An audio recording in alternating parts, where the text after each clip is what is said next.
አክብሮታይ ሰላምታችን በያላችሁበት ይድረስ የተወደዳችሁ የኢትዮ ፎረም ቤተሰቦች እነሆ የዕለቱን ዘገባዎቻችንን ከዚህ እንደሚከተለው ማቅረብ ጀመርን። አበይት ነጥቦቹን በቅድሚያ በአማራ ክልል አውራ መንገዶች ጭምር የተዘጉባቸው ውጊያዎችና የካምፕ ላይ ጥቃቶች ደረሱ።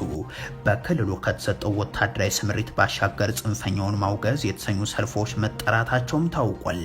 በዝርዝር የምንመለከተው ቀዳሚው ጉዳያችን ይሆናል። እንኳን ማጥፋት ማንበርከክ እንደማይችሉ አሳይተናል ሲሉ የህወሓቱ ሊቀመንበር ደብረጽዮን ገብረ ሚካኤል ተናገሩ። በትግራይ ጦርነት ወቅት የተሰዉ ታጋዮች አስከሬን የማሳረፍ መርሃ ግብር መካሄዱም ታውቋል። ሊቀመንበሩ ስለ አቶ ጌታቸው ረዳ ያደረጉት ንግግርም እያነጋገረ ነው። ይህንንም ይዘናል። ሚኒስትሩ በደረሰባቸው አደጋ በሆስፒታል በጽኑ ህሙማን ክፍል ክትትል ውስጥ መግባታቸው ተሰማም። እኒህ ከፍተኛ ባለስልጣን አደጋው ያጋጠማቸው ጠጥተው ሲያሽከረክሩ ነው ተብሏል። ተጨማሪ አለን። ጠቅላይ ሚኒስትር አብይ አህመድ እርዳታ አንፈልግም ለማለት ተቃርበናል ሲሉ ተሰምቷል። በተመሳሳይ ዕለት የእናት መቀነት የሚሉት የዓለም ባንክ ደግሞም ኢትዮጵያ ድህነትና አስከፊ ረሃብ ከተስፋፋባቸው የዓለም ቀዳሚ ሀገራት አንዷ ናት የሚል ሪፖርት አሳውቋል። ሰሙታላችሁም። በትግራይ ክልል ርዕሰ መዲና መቀለ ባለፉት 10 ወራት በ99 የህዝብና የመንግስት መሰረተ ልማቶች ላይ ውድመትና ስርቆት ተፈጽሟል ተባለም። በክልሉ ያለው የፖለቲካ ቀውስ የጸጥታ ስጋቱን እያባባሰው ስለመሆኑም አንድ መድረክ ላይ ተነስቷል። ይህንንም ይዘናል። በየዓመቱ በመተማ በኩል ከ11 ሺህ በላይ ወጣቶች እየተሰደዱ ስለመሆኑ ተገለጸ። የትግራይና የደቡብ ክልል ወጣቶች ደግሞ ከፍተኛውን ቁጥር ይይዛሉ ተብሏል። ሌላኛው መረጃችን ነው። ኢራን በእስራኤል ጥቃት ለተገደሉባት ወታደራዊ አዛዦቿ ብሔራዊ የቀብር ስነ ስርዓት አከናውናለች። ይህ በእንዲህ እንዳለ የአሜሪካው ፕሬዝዳንት ዶናልድ ትራምፕ የኢራኑ ጠቅላይ መሪ አያቶላ አሊ ኻሜኒን እኔ ነኝ ያዳንኳቸው ሲሉ ተሰምቷል። የተወደዳችሁ የኢትዮ ፎረም ቤተሰቦች አብራችሁን ስትቆዩ እነዚህን እና ሌሎችን መረጃዎችን ሰማላችሁ። ሰናይ ቆይታ ይሆንላችሁ።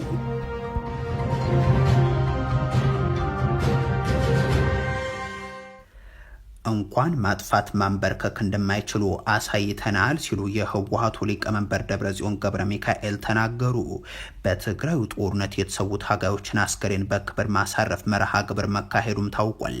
በጦርነቱ ጊዜ ህይወታቸው ያለፈ አመራርና የተለያዩ የህብረተሰብ ክፍል የተውጣጡ የትግራይ ኃይሎች አስከሬን ቀድሞ ከነበረበት ቦታ በማዛወር በዛሬው ዕለት የህወሓትና የጊዜ አስተዳደሩ አመራሮች በተገኙበት የቀብር ስነስርዓታቸው ተፈጽሟል። በጦርነቱ በተለይም በትግራይ ኃይሎች በኩል እንደ ትልቅ ጥፋት የሚነሳ ነው የጸሊሞው አውደ ውጊያ። በ2015 ደግሞ በሶስተኛው ዙር ጦርነት በርካታ የትግራይ ወጣቶች መስዋዕት የሆኑበት አካባቢ እንደሆነም ይነገራል። የሆኖ ሆኖ በዛ ውጊያ የተሳተፉና ለህልፈተ ህይወት የተዳረጉ ሰዎች አጽም የማንሳትና በአስገደ ወረዳ ደደቤት የቀብር ስነ ስርዓት የማከናወን መርሃ ግብር ነው የተካሄደው። ከዚህ በተጨማሪም የሐውልት የመሰረተ ድንጋይ የማቆም መርሃ ግብርም ተመከናወኑ ታውቋል። በዚህ ስነ ስርዓት ላይ ከተገኙ የትግራይ ወታደራዊና የሲቪል አመራሮች መካከል አንዱ የሆኑት የህወሓቱ ሊቀመንበር ደብረጽዮን ገብረ ሚካኤል ባደረጉት ንግግር ሰኔ 21 2013 የትግራይ ህዝብና ሰራዊት ወደ መቀለ ከተማ ተመልሶ እንዲሁም አብዛኛውን የትግራይ አካባቢንም ተቆጣጥሮ የመረጠውን መንግስት ወደ ቦታው የመለሰበት ዓለምን የሚያስደምምበት ዝክር 4ኛ ዓመት ነው ሲሉ ዕለቱን አስታውሷል። የጸሊሞው ውጊያ ጄኖሳይዱ እንዳይቀጥል መስዋዕትነት የተከፈለበት፣ ጠላት ከፍተኛ ሽንፈት ያስተናገደበት፣ ያፈገፈገበትና የተሸነፈበት፣ የትግራይ ህዝብ እንኳን ማጥፋት ማንበርከክ እንደማይቻል ጠላቶች ዳግም እንዲያስቡ ካደረጉ ውጊያዎች መካከል አንዱ ነው ሲሉ አክለዋል። ጸላይ ልዑል ክሳራ ተሸኪሙ ዘሃደመሉን ዝተበታተነሉን በኩናት ንህዝብ ትግራይ ከጥፍእ ሲትረፍ ከንበርከክ ከም ዘይኽእል ደጊሙ ክሓስብ ካብ ዝገበሩ ውግኣት መኸተና ሓደ ዝጥቀስ ታሪካዊ ውግእ ጸሊሞን ከባቢን እዩ። የትግራይ ህዝብ ቁጥሩ ትንሽ ቢሆንም ብዙ ሀብትና የሰው ኃይል ያላቸው አካላትን ገጥሞ እንደማይንበረከክ ያረጋገጠ ነው የሚሉት ሊቀመንበሩም ለማንነቱና ለክብሩ የሚያስፈልገውን ሁሉ የሚከፍል መሆኑን ያሳየበት ነው እያሉም ይቀጥላሉ። ከዛ ውጊያ በኋላ እንደ አሜሪካ፣ የአፍሪካ ህብረትና ኢጋድ ባሉ አካላት በኩል ከተደረገ ድርድር በኋላ ወደ ሰላም መምጣት ተችሏል። ነገር ግን አሁንም ግዛቶቻችን ነጻ አልወጡም፣ ተፈናቃዮችም አልተመለሱም ሲሉም አንስተዋል። የፌደራል መንግስቱ እነዚህን የስምምነቱን ቁልፍ ነጥቦችን ማስፈጸም ካለመቻሉም በላይ አሁንም ክልከላና አቀባ በማድረግ በህዝቡ ላይ ማህበራዊና ኢኮኖሚያዊ ቀውስ በመፍጠር የስምምነቱ መንፈስ የሚቃረን እንቅስቃሴ ላይ ነው ሲሉም ነው ያነሱት። አሁንም ሰማዕታትን የምንዘክረው ጦርነት ፈልገን አሊያም በሌላ ተንኮል ሳይሆን ግዛቶቻችንና ተፈናቃዮች እንዲመለሱ ሰላማዊ የፖለቲካ ትግላችንን እንደምንቀጥል ለሁሉም ወዳጆቻችን ለማሳወቅ ነው ሲሉም ነው ደብረጽዮን ገብረ ሚካኤል የተናገሩት። ስምምነቱ እንዲተገበር አደራዳሪዎችና ዓለም አቀፉ ማህበረሰብ ግፊት እንዲያደርጉ ጥሪ በማቅረብ በዚሁ መድረክ ላይ የህወሓቱ ሊቀመንበር ደብረጽዮን ገብረ ሚካኤል አቶ ጌታቸው ረዳን የተከበርክ አቶ ጌታቸው በሚል የቀድሞ ምክትላቸውን ጠርቶ ያደረጉት ንግግር ማነጋገሩ አልቀረም። የተከበርክ አቶ ጌታቸው ካሉ በኋላ ጌታቸው የለም ሲሉም ተሰምቷል። የተከበርክ አይተ ጌታቸው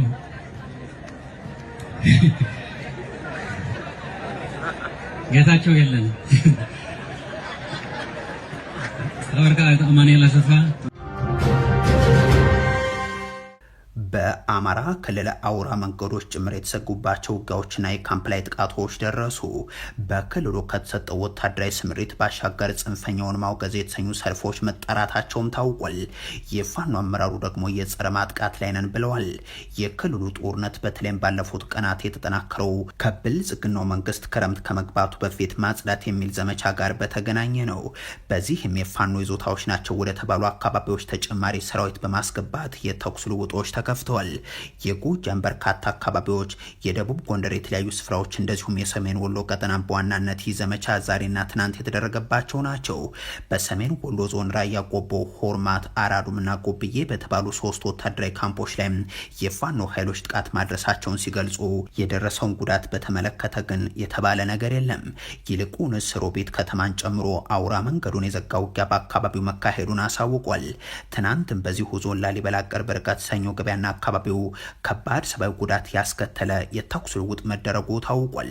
የመንግስት ኃይሎች የቅድመ ክረምት ዘመቻ በሚል በርካታ ሰራዊት በማስገባት ውጊያ የከፈቱበት ቀጠና የጎጃም ቀጠና ሲሆን በቋሪት፣ ደጋዳሞት፣ ሰከላና ሌሎችም ወረዳዎች በርካታ ስፍራዎች ላይ ጠንካራ ውጊያ እየተደረገም ነው። በሰዴ በዚህ ስምሪት ላይ ለመሳተፍ ስብሰባ ላይ የነበሩ የክልሉ የጸጥታ ኃይሎች ላይ የቦምብ ፍንዳታ ደርሶ ኢትዮጵያውያን ሞተዋል። በዚሁ በጎጃም ቀጠና ቋሪት ከገበዘ ባሪያም እስከ ገነት አቦም፣ ደጋዳሞት ከአረፋ እስከ ወይን ውሃም፣ በጎንጅ ከአረብ ገበያ እስከ አስተሪዮና ዲጎ ድረስ የተኩስ ድምጽ እየተሰማ እንደሚገኝ መረጃዎች ያመለክታሉ። ትናንት ወደ ቀጠናው ከፍ ያለ ቁጥር ያለው ሰራዊት ገብቷል ሲሉ ገልጾ የነበሩት የፋኖ አመራሩ አስረስ ማረም ዘመቻዎችን በመቀልበስ መልሶ ማጥቃት ላይ ነን ይላሉ። በደቡብ ጎንደር ከእስቴ እስከ ፎገራ ያለውን ጨምሮ በአጠቃላይ ባለው ዘመቻ ላይ ግን ከብልጽግናው ሰዎች የሚሆን ከመከላከያ ሰራዊት በኩል የተባለ ነገር የለም።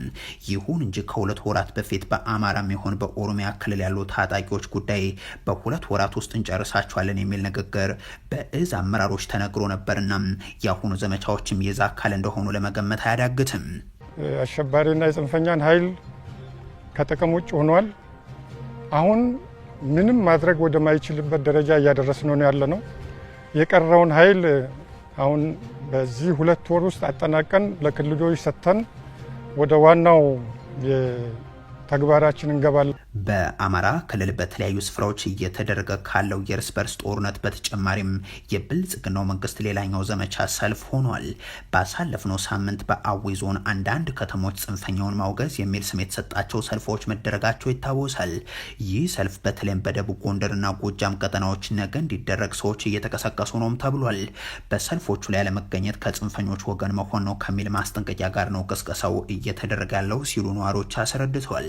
ከዛ በተቃራኒም የፋኖ ኃይሎች በእነዚህ ሰልፎች ላይ እንዳትገኙ የሚሉ ማስጠንቀቂያዎችን አውጥተው ተመልክተናል። ጠቅላይ ሚኒስትር አብይ አህመድ እርዳታ አንፈልግም ለማለት ተቃርበናል ሲሉ ተሰምቷል። በተመሳሳይ ዕለት የእናት መቀነት የሚሉት ዓለም ባንክ ደግሞ ኢትዮጵያ ድህነትና አስከፊ ረሃብ ከተስፋፋባቸው የዓለም ቀዳሚ ሀገራት አንዷ ናት የሚል ሪፖርቱን አሳውቋል። የብልጽግና አውሮፕላን ተሳፋሪዎች ሚራክል እድገት ላይ መሆናቸውን እየገለጹም እድገትን በቴሌቪዥን እያነበነቡም ምግብ በንግግር እያቀረቡ ነው። እጅግ አመርቂ በሆነ መልኩ ኦልሞስት ሚራክለስ ኢትዮጵያ ውስጥ እድገት ሳይሆን ሚራክል ነው ያለው። ዓለም ባንክ ደግሞ ኢትዮጵያን ጨምሮ በ39 ሀገራት ግጭትና ለመረጋጋት ከየትኛውም የዓለም ክፍል በባሰው ሁኔታም ድህነትና አስከፊ ረሃብ እንዲባባስ አድርጓል ብሏል። ባለፉት 4 ዓመታት ደካማና በግጭት የተጎዱ የተባሉ 39 ሀገራት ዝርዝር ውስጥም የብልጽግናዋ ኢትዮጵያ ተካታለች። ዓለም ባንክ ከአውሮፓውያኑ 2020 ወዲህ እነዚህ ሀገራት በዋና ዋና የእድገት ጠቋሚዎች ወደ ኋላ ቀርተዋል ሲል ነው ያሰፈረው። በሀገራቱ ግጭትና ለመረጋጋት ከየትኛውም የዓለም ክፍል በባሰው ሁኔታ ድህነትና አስከፊ ረሃብ ማባባሱንና በርካታ ቁልፍ የልማት ግቦችም ወደማይደረሱበት ደረጃ መግፋቱንም የዓለም ባንክ ይፋ ባደረገው ጥናት ላይ አመላክቷል። ከነዚህ 39 ኢኮኖሚዎች መካከል 21ዱ አሁንም ግጭት ወይንም አለመረጋጋት ውስጥ የሚገኙ ናቸውም ብሏል። በጥናቱ ኢትዮጵያ ግጭት ከበረታባቸው ሀገራት ጎራ የተመደበች ሲሆን የዕዳ ጫና ውስጥ የገባችም ናት። ከኢትዮጵያ በተጨማሪ ጎረቤቶቿ ሱዳን፣ ሶማሊያና ደቡብ ሱዳን በተመሳሳይ ምድብ ውስጥ የሚገኙ ሆነዋል። ኤርትራም በዓለም ባንክ ደካማ ወይንም ፍራጃይል ተብለው ከተመደቡ ሀገራት ውስጥ አንዷ ሆናለች። ኢትዮጵያ፣ ሱዳን፣ ዩክሬን፣ ዌስት ባንክና ጋዛን በመሳሰሉ ደካማና በግጭት የተጎዱ ኢኮኖሚዎች በቅርብ ዓመታት የተከሰቱ እጅግ አስከፊ ጦርነቶች በ10 ሺዎች የሚቆጠሩ ሰዎች የተገደሉባቸው ናቸው ሲልም ጥናቱ አሳይቷል። የነፍስ ወከፍ አጠቃላይ ሀገራዊ ምርት በማደግ ላይ በሚገኙ ሀገራት ባለፉት 15 ዓመታት ከእጥፍ በላይ አድጎም በአማካኝ $6900 ቢደርስም ግጭትና ጦርነት በሚፈትናቸው እነዚህ 39 ሀገራት ግን በአሁኑ ወቅት በአመት $1500 ገደማ እንደሆነም ዓለም ባንክ በሰነዱ ላይ አስቀምጧል። እናም እድገታቸው የኋልዮሽ ሆኗል ይላል። አዲስ አበባ ቅንጡ አዳራሾችና መንደር ሰርተው ከነዚህ አዳራሾች ውስጥ ሆነው ህዝቡን ንግግር የሚያበሉ የብልጽግናው ሹማምንት ግን እርዳታ ደህና ሰንበትልን ነው፣ በተለይም ስንዴ እንዳትለግሱን ብለን በቅርቡ እናውጃለን ሲሉ ነው የሚሰሙት። ትናንት ጠቅላይ ሚኒስትሩ ያደረጉት ንግግርም ለምለሚቱ ኢትዮጵያ ለማኝቱ ኢትዮጵያ ሆና ኑራለች፣ አሁን ግን አንሰራርታለች ብለው የማንሰራራቷ ማሳያ ምንድነው ሲባሉ ደግሞ ስብሰባ አዲስ አበባ እየተደረገ ነው ሲሉ አቀርበዋል። ለምለሚቱ ኢትዮጵያ ለማኝቱ ኢትዮጵያ እርዳታን ከውጭ የምናቋርጥበት ዘመን በቅርብ እንደሚሆን ያለኝን ታላቅ እምነት ስገልጽ ከኩራት ጭምር ነው። እርዳታን ካቋረጥን ለዓለም የምግብ ሳሚት አርያ በመሆን ሳሚት ማዘጋጀት ከጀመር ማንሰራራት ከዚህ ወዲያ ከየት ሊመጣ ይችላል? ሁለተኛው ከፍተኛ ባለስልጣን በአንድ ወር ውስጥ በአደጋ ወደ ሆስፒታል ገቡም። ሚኒስትሩ ወደ ሆስፒታል የገቡት ጠጥተው ሲያሽከረክሩ በደረሰባቸው አደጋ ነው ተብሏል። ይህ መረጃ የተሰማው ሌላኛው ባለስልጣን አቶ አገኘው ተሻገር በአደጋ ሆስፒታል ከገቡ ከቀናት በኋላ ነው። በጎንደር ጎርጎራ በደረሰ የሄሊኮፕተር አደጋ ከሰኔ 8 ጀምሮ ወደ ሆስፒታል የገቡት የፌዴሬሽን ምክር ቤት አፈ ጉባኤው አቶ አገኘው ተሻገር አዲስ አበባ ሳር ቤት አካባቢ በሚገኘው ሲልክ ሮድ የተሰኘ የቻይናውያን ሆስፒታል ሲረዱ ቆይተው የማይቻል መሆኑን ተከትሎ ወደ ውጭ ሕክምና መላካቸውን መዘገባችን ይታወሳል። ከአንድ ሳምንት በላይ በወሰደ የሀገር ውስጥ ሕክምና መንቀሳቀስ አለመቻላቸውን ተከትሎ የተላለፈ ውሳኔ እንደነበርም እንደዚሁ። አሁን ደግሞ ሌላኛው ሚኒስትር አለመንቀሳቀስ ብቻ ሳይሆን አንድ ሳምንት ለሚጠጋ ጊዜም በአይሲዩ ውስጥ ናቸው ተብሏል። እነ ሚኒስትር የንግድ ሚኒስትሩ ካሳሁን ጎፌ ናቸው። ሚኒስትሩ አደጋው የደረሰባቸው ጠጥተው ሲያሽከረክሩ እንደሆነም ተዘግቧል። የንግድና ቀጠናዊ ትስስር ሚኒስትር የሆኑት ካሳሁን ጎፌም ባሳለፍነው ሳምንት እሁድ ከደረሰባቸው ከባድ የመኪና አደጋ ጋር በተያያዘም ላለፉት 6 ቀናት በኢትዮ ጠበብት ሆስፒታል በጽኑ ህሙማን ክፍል አይሲዩ የህክምና ክትትል እየተደረገላቸው መሆኑን የዘገበው ዋዜማ ነው። ምንጮቹ ሚኒስትሩ በወቅቱ በአልኮል መጠጥ ተጽዕኖ ስር ሳይሆኑ እንዳልቀሩ መታመኑንም ጠቁመውታል። ሚኒስትሩ አደጋው የደረሰባቸው ባሳለፍነው ሳምንት እሁድ ለሰኞ አጥቢያ ከሌሊቱ 7 ሰዓት ገደማ ወደ ቤታቸው በማምራት ላይ ሳሉ ራሳቸው ሲያሽከረክሩት የነበረው መኪና በካርል አደባባይ ከቆመ እስካቫተር ጋር በመላተሙ እንደሆነም ታውቋል። በግጭቱ ሚኒስትሩ ካሳሁን በእጃቸው በእግራቸውና በደረት አጥንታቸው ላይ ከባድ ጉዳት እንዳገኛቸውም ተመላክቷል። ሚኒስትሩን ከአደጋ ስፍራው ወደ ሆስፒታል ያደረሷቸው ሰዎች በግጭቱ ከተጎዳው ተሽከርካሪያቸው ውስጥ ሲያወጧቸውም ሆነም የተሻለ ሕክምና ያገኙባቸዋል ወዳሏቸው የተለያዩ ሆስፒታሎች ሲያዘዋውሯቸው ከፍተኛ የመንግስት ባለስልጣን መሆናቸውን ሳያውቁም በአልኮል መጠጥ ተጽዕኖ ውስጥ እንደነበሩ ግን ማወቃቸውም ነው የተሰማው።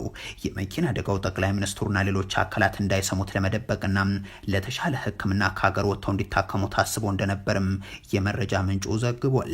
ይሁንና ከነዳጅ ጉዳይ ጋር ለተያዘ ስብሰባ ጠቅላይ ሚኒስትር አብይ አህመድ በፈለጓቸው ወቅት ስለ አደጋው በመስማታቸው ምክትላቸው አደም ፋራህ ልከው አስጠይቀዋቸዋል ተብሏል። ከዛ በኋላ እንደታሰበው ለሕክምና ወደ ሌላ ሀገር ይላኩ እንደሆነ ለማረጋገጥ እንዳልቻለም በዘገባው ላይ ተጠቅሷል።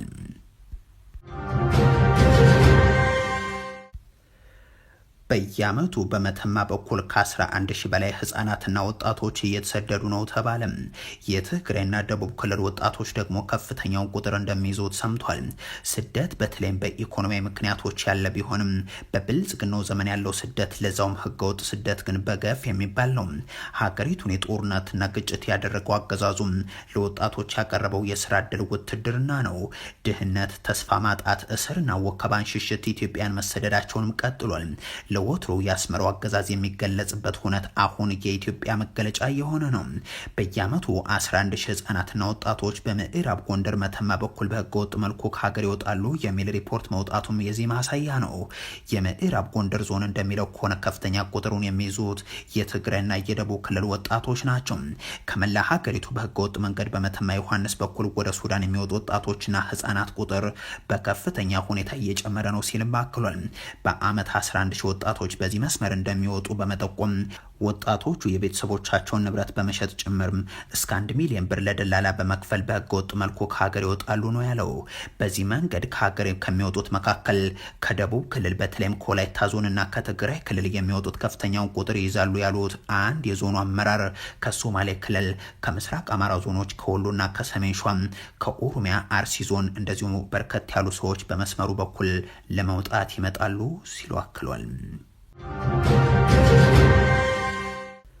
በትግራይ ክልል ርዕሰ መዲና መቀለ ባለፉት 10 ወራት በ99 የህዝብና የመንግስት ተቋማት መሰረተ ልማቶች ላይ ውድመትና ስርቆት ተፈጽሟል ተባለ። በክልሉ ያለው የፖለቲካ ቀውስ የጸጥታ ስጋቱን እያባባሰው ስለመሆኑም በከተማ በተዘጋጀ መድረክ ላይ ተነስቷል። የመቀለ ከተማ የጽህፈት ቤት፣ የከተማ ፖሊስና ሌሎችም ጉዳይ የሚመለከታቸው አካላት በተገኙበት ውይይት ተደርጓል። በዚህም ወንጀል ፈጻሚዎች ላይ የሚወሰደው ህጋዊ እርምጃ ተገቢና አስተማሪ ባለመሆኑ ምክንያት በጸጥታ ስራ ስጋት ተፈጥሯል የሚለው በቀዳሚነት የተነሳ ነው። የተወሰኑ የጸጥታ አካላት የጸጥታ ስራን ከፖለቲካ ጋር የማገናኘት የመንደርተኝነት አስተሳሰብን ማንጸባረቅ ራሳቸው የጸጥታ ስጋት ሆኗል የሚለው ደግሞ ሌላኛው ህብረተሰቡን የጸጥታ ስራው ባለቤት አለማድረግና አለማሳተፍ ጨምሮ የተነሳ ችግር ስለመሆኑም የቲክባ ዘገባ ያሳያል። በከተማዋ በተደጋጋሚ የሚታዩ የግድያ፣ የስርቆትና የማጭበርበር ወንጀሎችን በመቆጣጠር ላይ መሰረታዊ ለውጥ አልመጣም የሚለውም ተነስቷል። በተለይም ከጦርነቱ በኋላ በህዝብና መንግስት መሰረተ ልማቶች ላይ የሚፈጸም ስርቆትና ውድመት ባልተለመደ ሁኔታ መበራከቱን ፖሊስ ይገልጻል። ባለፉት 10 ወራት በ99 የህዝብና የመንግስት መሰረተ ልማቶች ላይ ውድመትና ስርቆት መፈጸሙንም በማስረጃ አስደግፎ አቀርቧል። ለመቀለ ከተማ ነዋሪዎች ውሃ በሚያቀርበው የገረብ ሰገን ግድብ 2.1 ኪሎ ሜትር መስመር ላይ ከፍተኛ ጉዳት ደርሶ ከ1 ሚሊዮን ህዝብ በላይ ለውሃ ጥም መዳረጉንና አሁን ተጠግኖ አገልግሎት መስጠት መጀመሩን በአብነት ተነስቷል። በውይይቱ ማጠቃለያም የጸጥታ ስራ ከፖለቲካና ከመንደርተኝነት አስተሳሰብ በጸዳ መንገድ መከናወን እንደሚገባው ተነስቷል። በክልሉ ያለው የፖለቲካ ቀውስ የጸጥታ ስጋቱን እያባበሰው ስለመሆኑም ነው በዚህ መድረክ ላይ የተመላከተው። ኢራን በእስራኤል ጥቃት ለተገደሉባት ወታደራዊ አዛዦቿም ብሔራዊ የቀብር ስነስርዓት አካሂዳለች። የአሜሪካው ፕሬዝዳንት ዶናልድ ትራምፕ ደግሞ የኢራኑን ጠቅላይ መሪ አያቶላ አሊ ኻሜኒን ክፉኛ አውግዘዋቸዋል። ኢራን ለ12 ቀናት በዘለቀው የእስራኤል ግጭት የተገደሉ ወታደራዊ አዛዦቿንና የኒውክሌር ሳይንቲስቶቿን ጨምሮም 60 ለሚሆኑ ዜጎቿ ብሔራዊ የቀብር ስነስርዓት አዋጆችን እያከናወነች ትገኛለች። በኢራን ሰንደቅ ዓላማ የተሸፈኑ የአስከሬን ሳጥኖች እንደዚሁም የተገደሉ የጦር አዛዦች ምስሎች በርካታ ነዋሪዎች ታጅበው ወደ ማዕከላዊ ቴህራን አደባባይም ሲተም ዛሬ ታይቷል። የቀብር ስነስርዓታቸው እየተፈጸሙ ካሉት መካከልም የኢራን ጦር ኃይሎች ጠቅላይ ኤታማዦር ሹም የሆኑት መሐመድ ባግሄር አንዱ ናቸው።